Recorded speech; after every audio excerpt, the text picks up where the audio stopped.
We've got a movie room, we've got a cigar lounge, we've got a jacuzzi room as well, which is great for entertainment. The morning police stormed Julius Malema's mansion. Everything changed. Sirens echoed through the quiet streets as officers carried out boxes of electronics, sealed evidence bags, and files that looked anything but ordinary.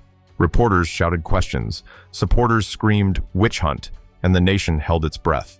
By nightfall, whispers of hidden drives, wiped footage, and secret rooms had spread like wildfire. And suddenly, everyone wanted to know the same thing. What did they really find inside Julius Malema's house? Both sides were accused of booing President Jacob Zuma at Madiba's memorial, a cause for national and international embarrassment. Julius Malema's rise to power was as dramatic as the controversies that would follow him. Once the fiery head of the African National Congress Youth League, he built his reputation as a fearless populist unafraid to challenge authority, especially those at the top. When he broke away to form the Economic Freedom Fighters, EFF, in 2013, he turned his party into a political spectacle, a mix of anger, theater, and unapologetic defiance. Dressed in red overalls, Malema and his followers became the voice of the frustrated youth and the working class. He was a master of commanding crowds, blending radical economic ideas with raw charisma. But beneath the energy and revolution-style rallies, the seeds of his downfall were already being planted.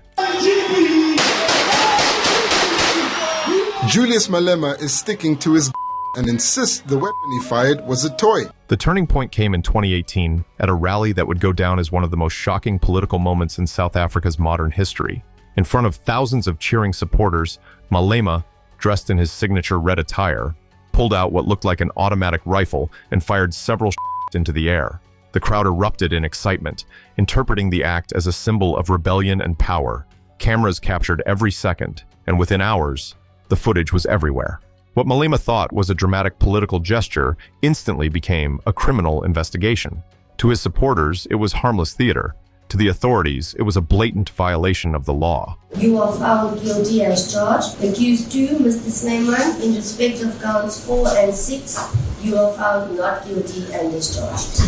You may be seated. The National Prosecuting Authority charged him with 4 serious offenses: unlawful possession of a firearm, unlawful possession of ammunition, discharging a firearm in public, and reckless endangerment. Prosecutors argued that the incident wasn't just irresponsible. It set a dangerous precedent in a country already battling. They painted Malema as a man who thought he was above the law, willing to risk public safety for political gain. His defense team, however, insisted that the firearm was a replica, a toy used purely for dramatic effect. They framed the incident as political persecution, claiming the government was desperate to tarnish his image and suppress his influence. For the pre-sentence reports, now in this regard, I want to place on record, I am not sure as to whether the defense, being Advocate Doris and myself, will be leading evidence or the witnesses in that regard. After years of delays, arguments, and mounting tension, the court finally delivered its verdict. Malema was convicted on multiple counts related to the firearm incident. For many, it was the moment accountability caught up with him. Yet even then, he refused to back down. He called the conviction an attack on political expression, saying the system feared his growing influence. But the reality was serious. Under South African law, a sentence of more than a year could disqualify him from serving in parliament. For a man whose entire identity revolved around political power and public image, that risk was enormous. When news broke that police had raided Julius Malema's luxury home, many assumed it was connected to his recent firearm conviction. But beneath the surface, the motive ran much deeper. This wasn't just about a gun fired at a rally years ago. It was about a much larger web of allegations, financial pressure, and political maneuvering that had been closing in on him for years. For Malema, legal trouble has always been a shadow that follows closely behind his fame. Every time he rose higher, that shadow grew darker. Welcome back. Now, the luxury half-built home of the expelled ANC member and former ANC youth leader, Julius Malema, went under the hammer for just under 6 million rand in Sandton near Johannesburg on Thursday. This comes after the country's assets forfeiture unit seized his 4 million rand farm in the Limpopo province earlier this same month. Authorities have long suspected Malema's finances aren't as clean as his political speeches make them sound. Over the years, he's faced multiple allegations of fraud, money laundering, and racketeering, many tied to his time as a government official and his later business ventures. Several investigations by South Africa's elite crime unit have linked him to irregular tenders and questionable deals that allegedly benefited him and his associates. While he has always denied the accusations, claiming they're politically motivated, the sheer volume of financial controversies surrounding him has kept law enforcement interested. One of the biggest thorns in his side has been his ongoing dispute with the South African Revenue Service, SARS. Reports have suggested that Malema owes millions in unpaid taxes, a debt that's grown alongside his legal battles. The financial strain has become a powerful pressure point for authorities who see it as both a legal and strategic weakness.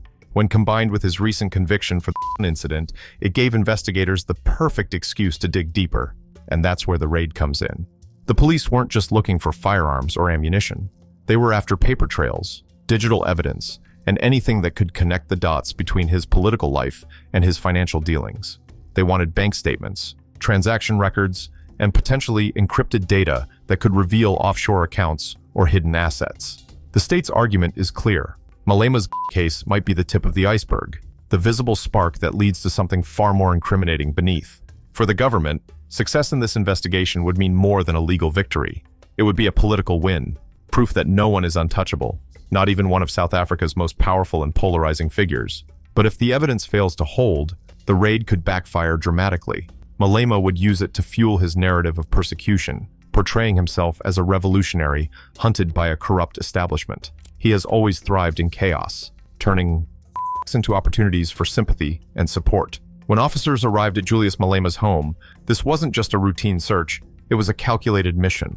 The police came armed with specific warrants, intelligence, and a long list of potential evidence they hoped to uncover. Behind the scenes, investigators were convinced that what lay inside those walls could finally expose the side of Malema that his public image never showed. They weren't only after they were after proof of a pattern, a bridge between his political power and alleged private profits.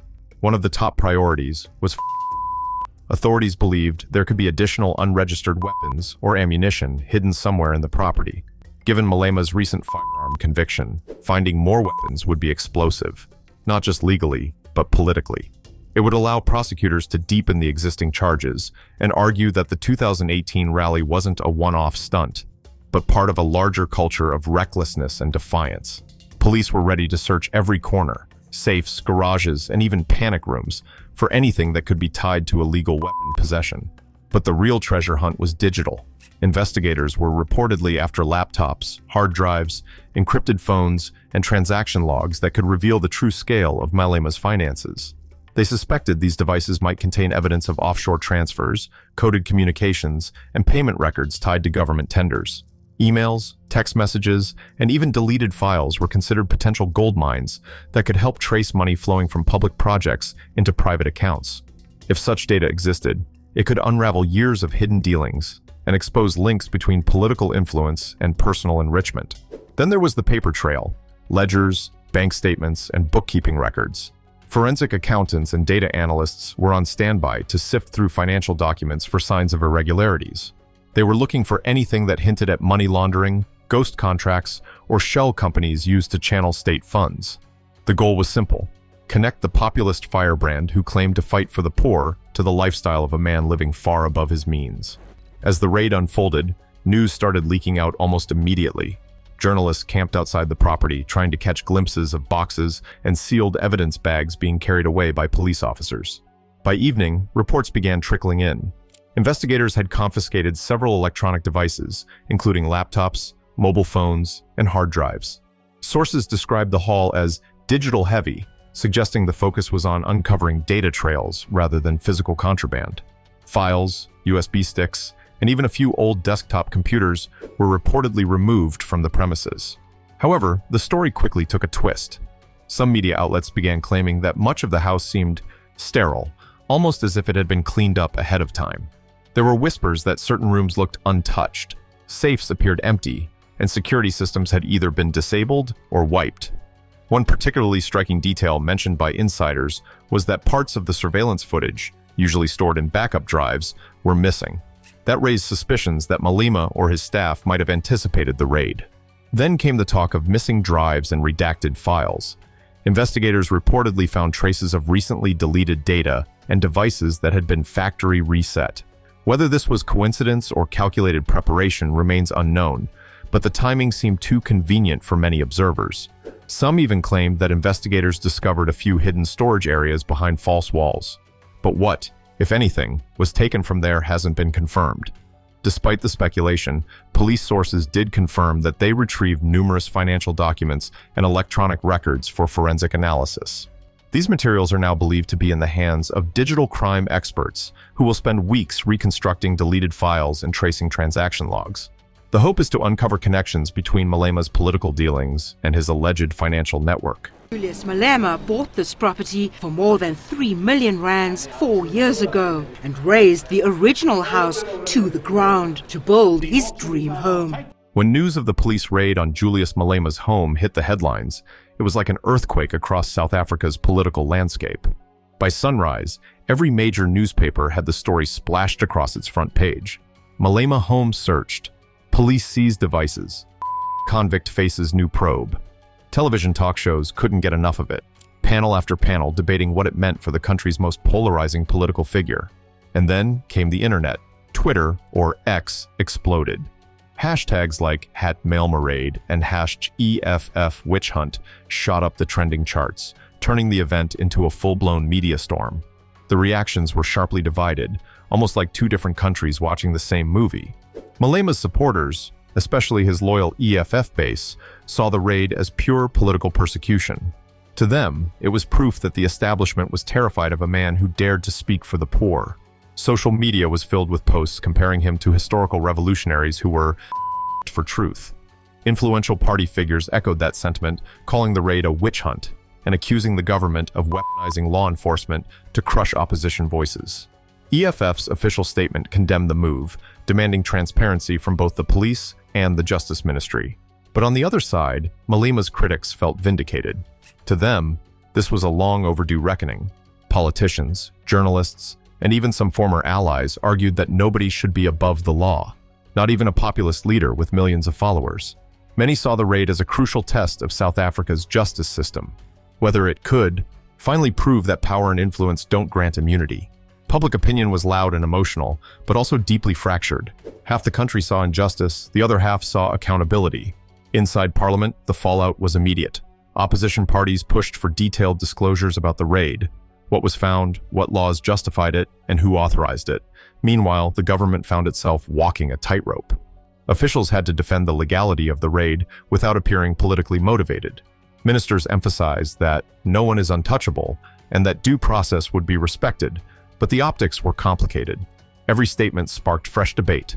Every press conference drew suspicion. So, what are your thoughts on this? Let us know in the comments below.